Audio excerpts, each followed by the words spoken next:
가짓줄이 기둥줄을 칭칭 감고 있는 걸 봤을 때 내가 지금 이 포인트 한 10여 분을 허송세월을 보내고 있었구나. 제가 완벽하게 해결을 해드리도록 하겠습니다. 이쪽으로 이렇게 흘러가니까 가짓줄이 이렇게 따라갈 것 같으시죠? 아닙니다.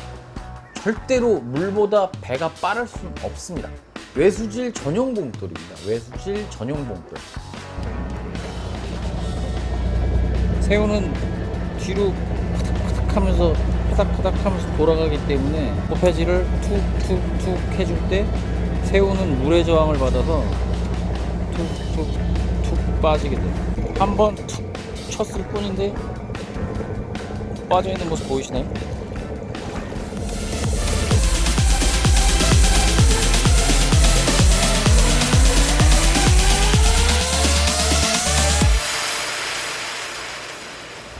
안녕하세요, 원부자입니다. 오늘은 외수질 낚시에 대한 얘기를 좀 해볼까 합니다.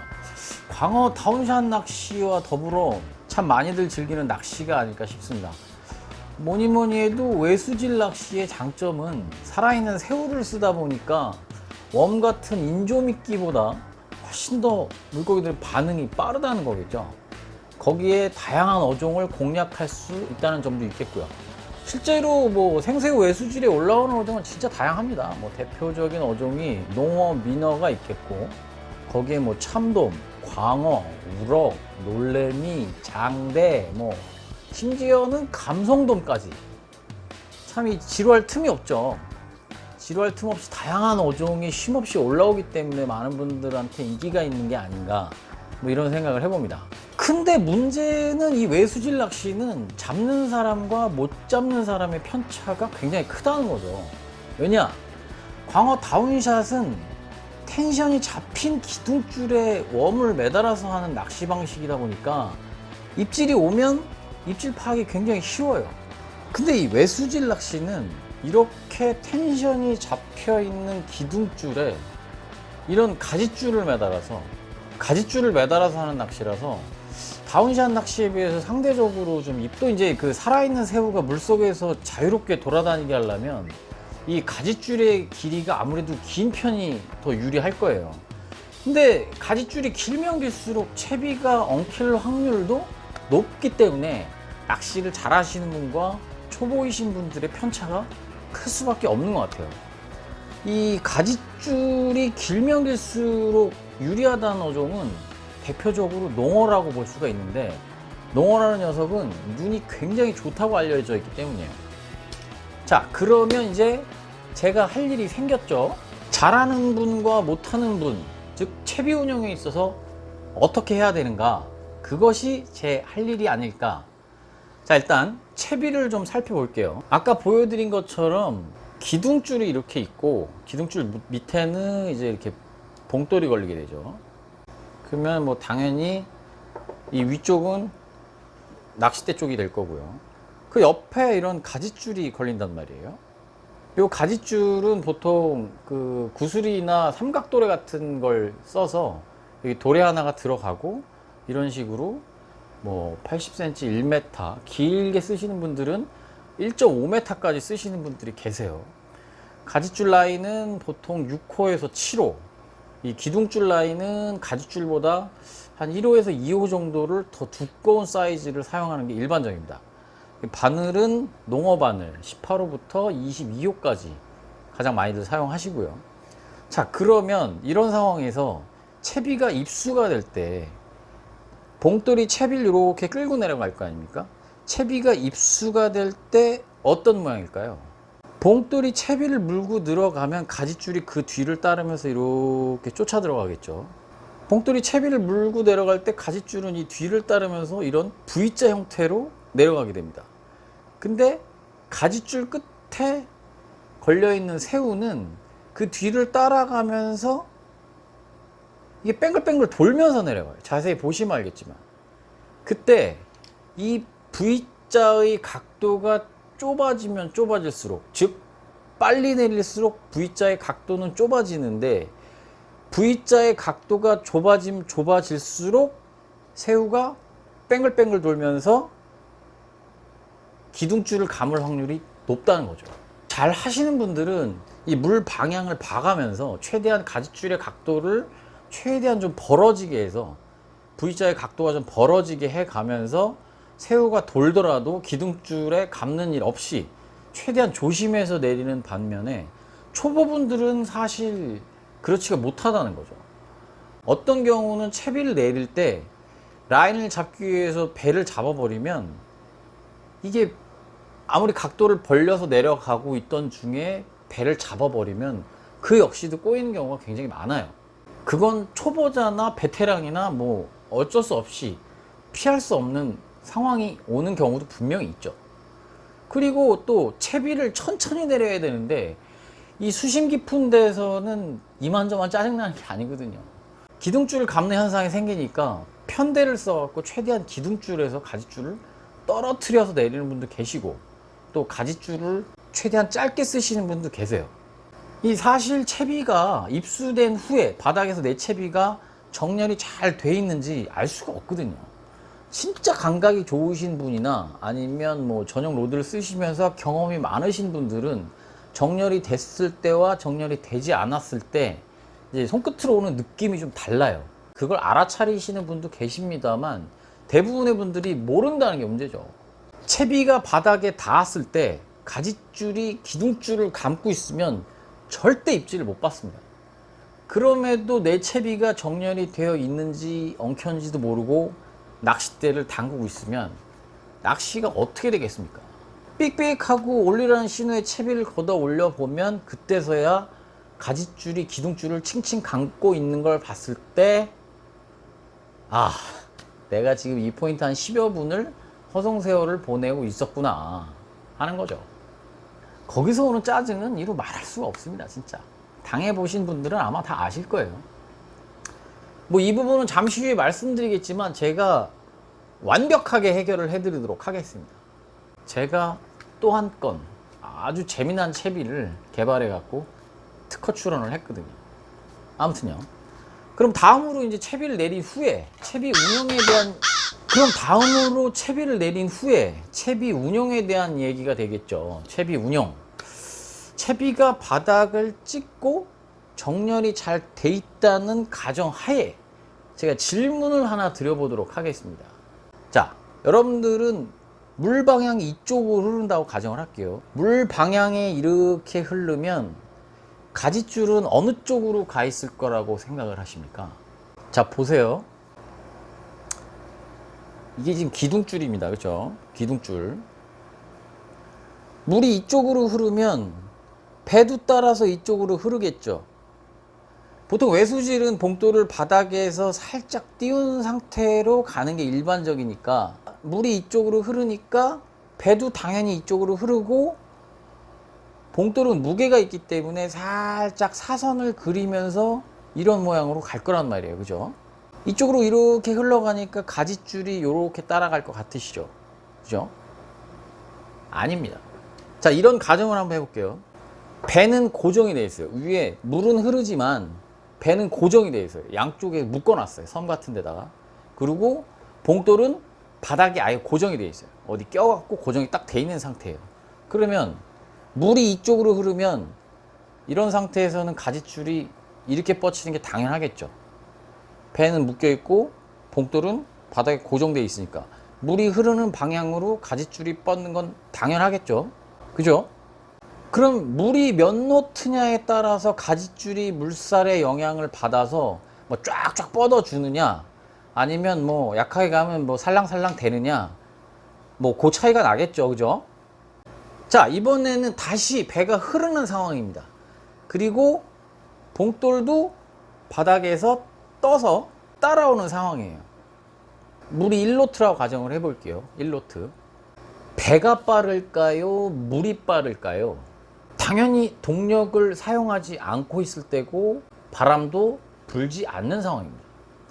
이 부분이 저도 참 헷갈렸던 부분인데요. 최근에 무창포에서 선장님 한 6, 7분 정도 되시는 분들이랑 막 질문과 설명 뭐 그거에 대한 열띤 토론을 한번 한 적이 있어요. 그러면서 확답을 얻은 내용이고 이 부분은 대부분의 선장님들이 동의하셨던 내용입니다. 아까도 말씀드린 것처럼 바람이 없고 겉조류와 속조류가 같다는 가정입니다. 이런 상황에서는 절대로 물보다 배가 빠를 수는 없습니다. 인위적인 동력 내지는 바람이 밀어주지 않는 한 말이죠. 자, 배 밑바닥이 우리 어떻게 생겼죠? 동력으로 배를 움직일 때 물을 가르면서 갈 때 저항을 최소화하기 위해서 유선형으로 생겼죠. 배 밑바닥도 이렇게 생겼잖아요. 왜 그래요? 물의 저항을 최소화하기 위해서 그런 거거든요. 그건 반대로 배가 멈춰 서 있을 때 물이 그냥 자연스럽게 흐르는 상황일 때도 똑같은 거예요. 물의 저항을 최소화 받는다는 건 물보다 늦게 갈 수밖에 없는 구조라는 거죠. 풍닷을 놓거나 바람이 밀어주거나 동력으로 끌고 가지 않는 한 배는 물보다 빠를 수 없다.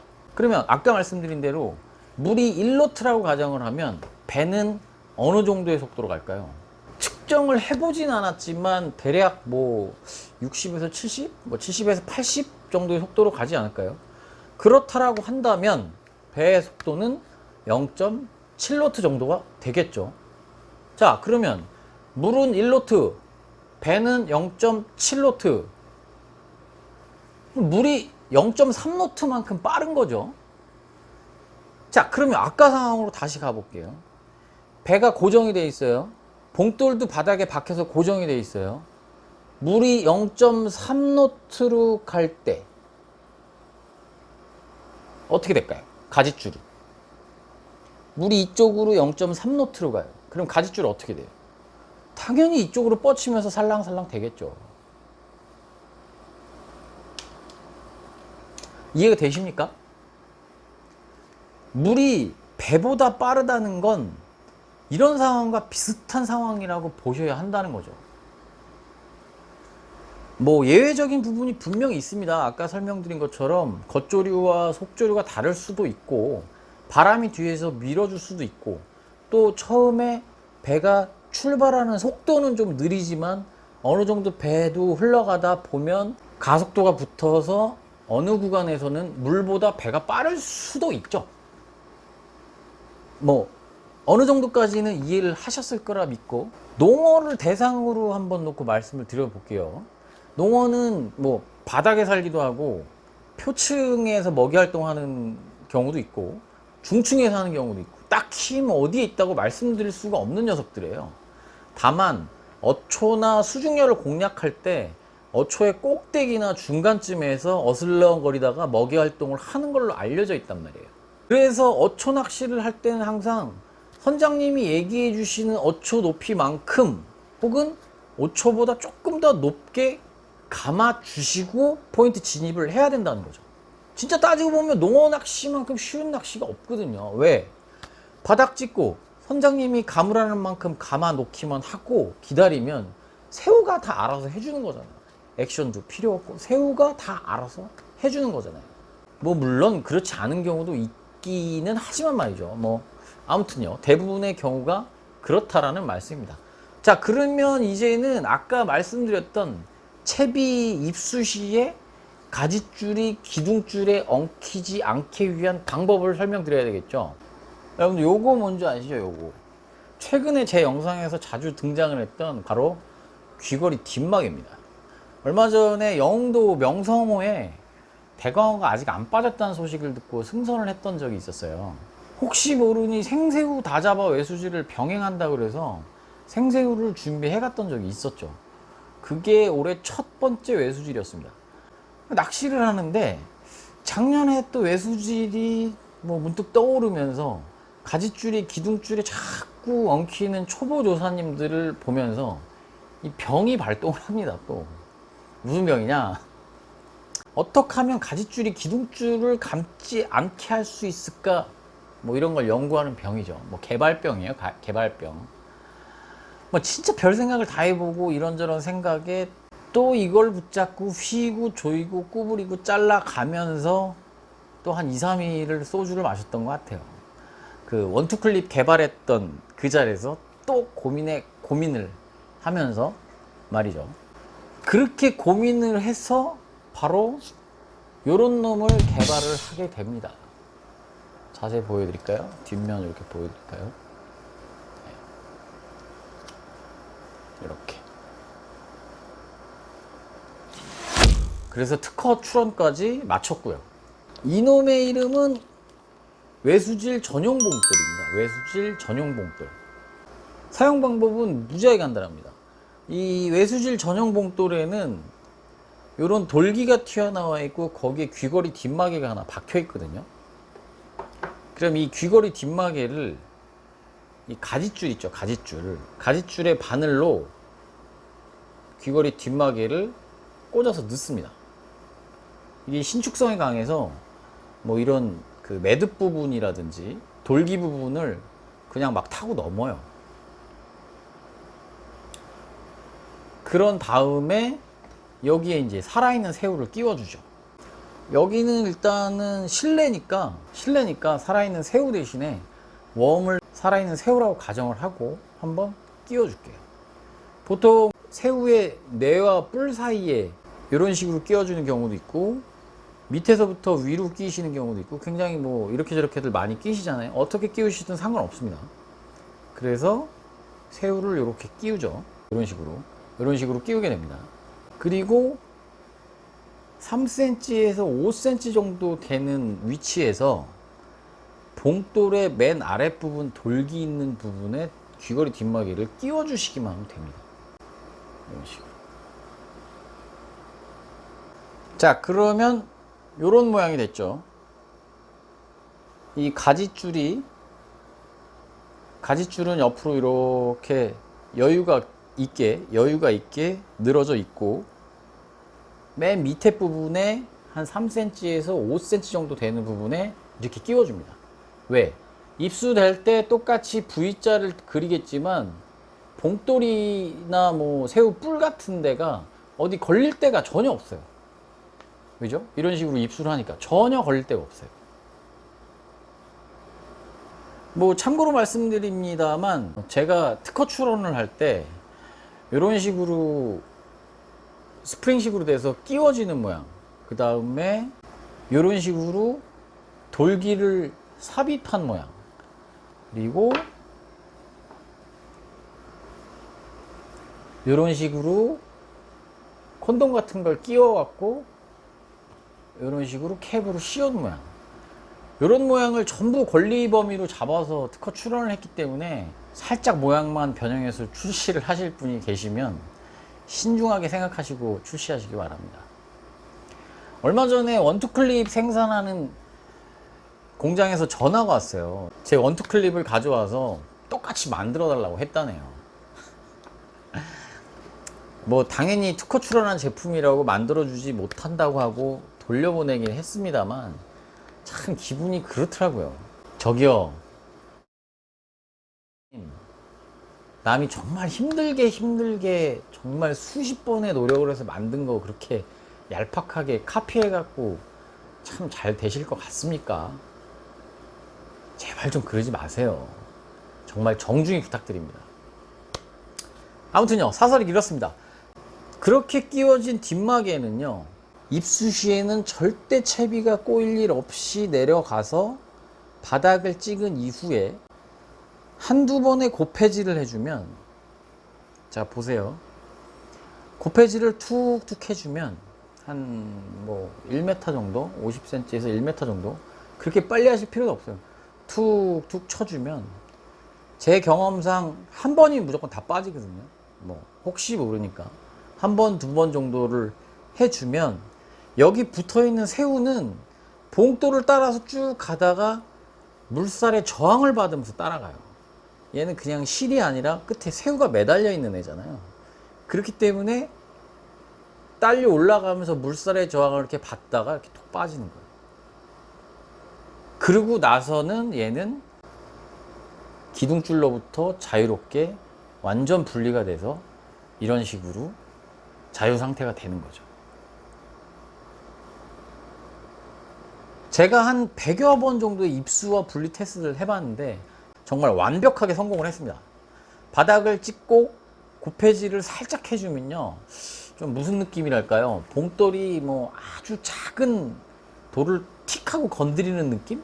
그런 느낌이 납니다. 그게 그 귀걸이 뒷마개가 요 돌기에서 톡 하고 빠질 때 느낌인데요. 그게 결국은 새우가 봉돌 뒤를 물의 저항을 받으면서 따라오다가 귀걸이 뒷마개가 틱 하고 빠지면서 분리되는 순간 물의 저항을 받던 새우는 더 이상 따라오지 않게 되면서 물의 저항이 순간적으로 사라지는 그런 느낌? 고패질을 쑥쑥 할 때 뭔가 틱 하고 분리가 되면서 살짝 가벼워지는 느낌이 나요. 그거는 이제 귀걸이 뒷마개가 봉돌에서 틱 하고 분리돼서 이제 자유롭게 유영을 하게 되는 상황이 되는 거죠. 채비 정렬이 되었다는 겁니다. 이해가 되시죠? 혹시 몰라갖고 제가 저희 얼마 전에 있었던 저희 밴드 낚시 대회 때 당연히 생미끼로 제가 잡은 고기는 카운트를 안 하기로 하고 한 번 더 채비 테스트를 하면서 영상을 한번 찍어 봤습니다. 지금까지 설명한 내용을 실제 바다에서 사용하는 영상을 한번 보시고 다시 설명을 이어가도록 하겠습니다.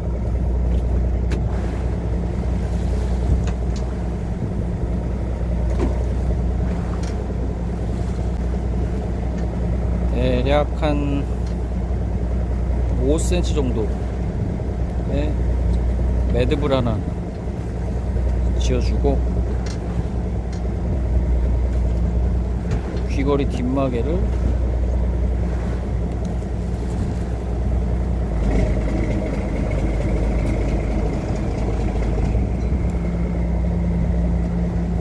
그리고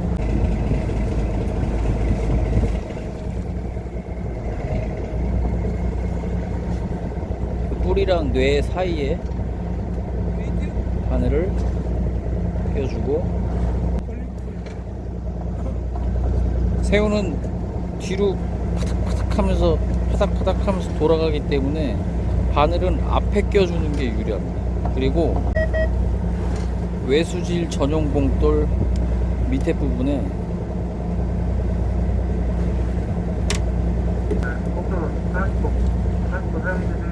껴주는 거죠.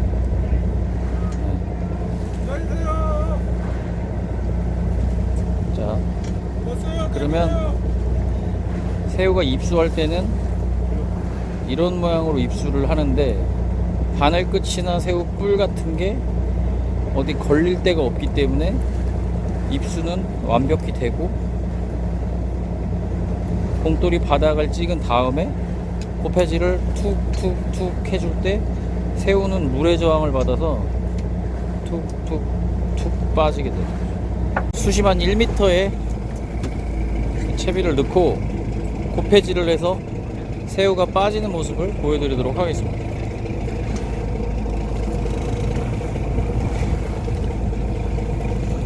자, 대략 한 1m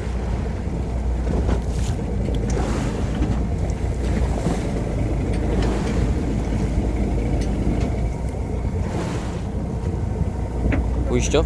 완벽하게 빠진 모습 다시 한번 보여드리도록 할게요.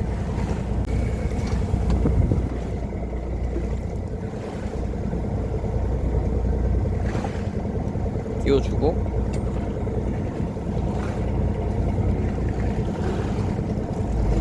기둥줄을 잡은 상태에서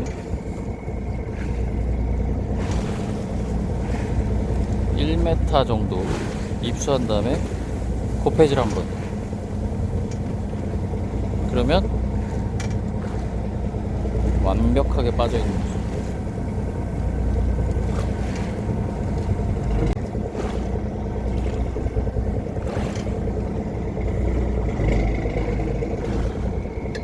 다시 한번 보여드리도록 할게요.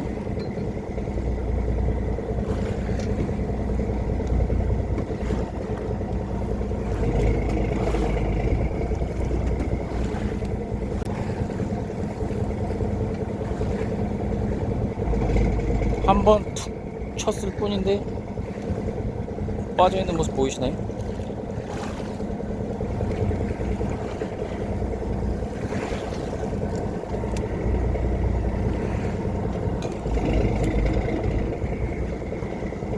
완벽하게 분리가 되겠죠. 새우는 투닥바닥 잘 살아있고요. 니체비의 장점은 입수시킬 때 가지줄이 기둥줄을 감을 걱정을 전혀 안 해도 된다는 거. 전혀. 그냥 다운샷 채비 내리듯이 그냥 쭉쭉. 수심이 뭐 어마어마하기 때문에 45m, 50m 가까이 나오기 때문에, 자, 바닥을 찍은 다음에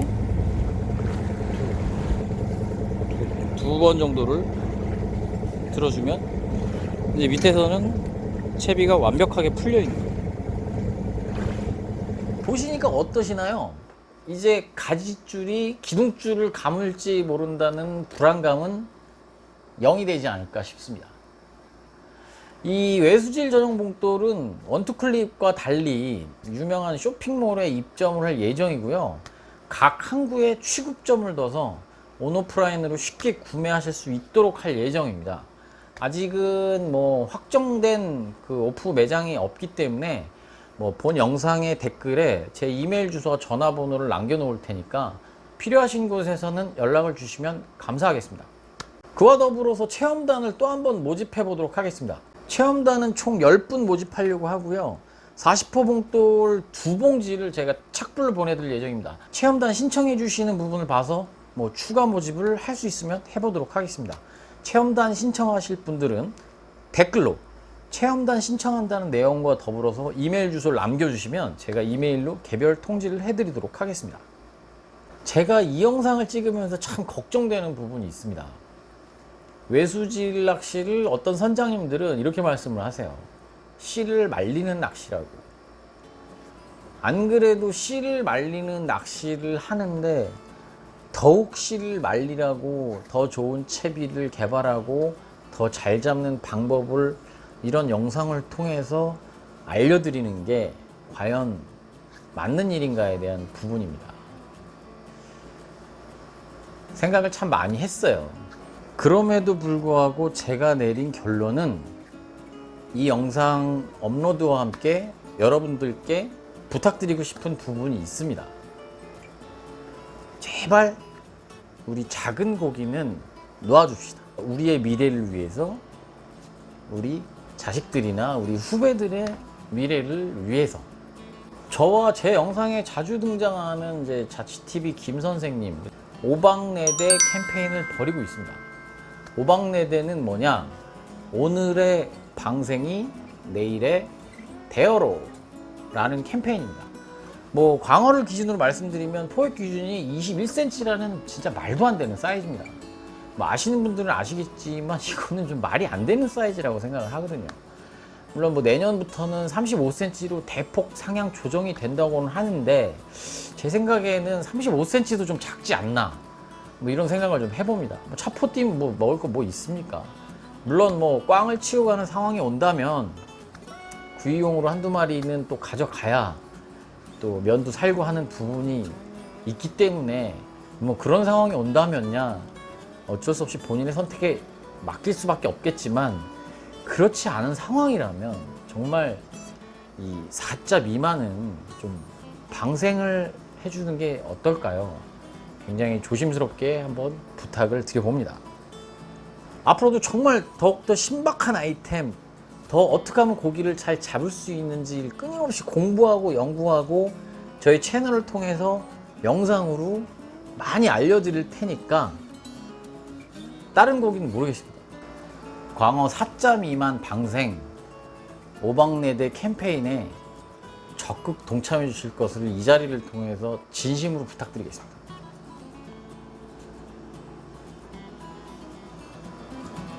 자, 오늘 영상 여기까지고요. 다음 영상에서 더욱더 신박하고 재미난 영상으로 찾아뵙도록 하겠습니다. 감사합니다.